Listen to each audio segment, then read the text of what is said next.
Bonjour, mon café, je le prends noisette. C'est toujours un espresso avec un nuage de lait.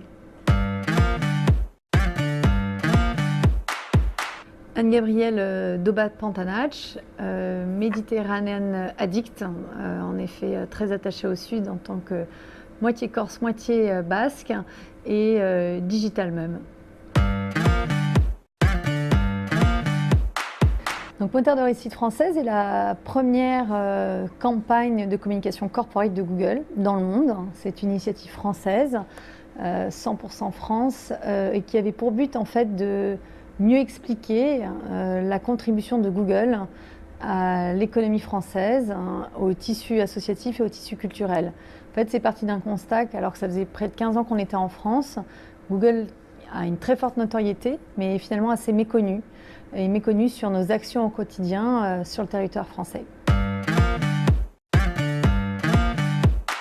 En fait, on a véritablement été à la rencontre des Français autour de 3 grandes thématiques. Quelle est la contribution de Google vis-à-vis du tissu économique, donc PME, start-up, grands groupes, la contribution de Google vis-à-vis du tissu associatif français et la contribution de Google vis-à-vis de l'écosystème culturel, notamment parce que nous avons un institut culturel qui est basé à Paris et qui a un rayonnement mondial.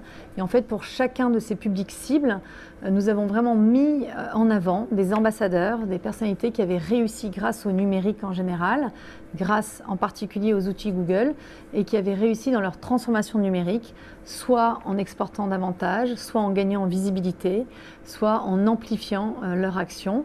Et donc on les a mis à l'honneur via tout un dispositif online et offline, et avec vraiment une approche de communication et marketing à 360 degrés. C'était une réussite parce que déjà Cocorico, elle est née en France et maintenant elle a essaimé en Europe. C'est devenu Growth Engine au niveau Europe, donc on est très fiers en tant qu'équipe France.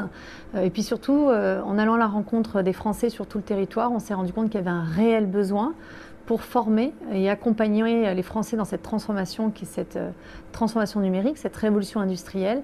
Donc on a décidé maintenant d'ouvrir 4 ateliers numériques, avoir des espaces physiques pérennes en France. Nous sommes très heureux de pouvoir participer à cette transformation et à la formation aux compétences numériques de base avec des partenaires locaux tout à fait pertinents sur le sujet.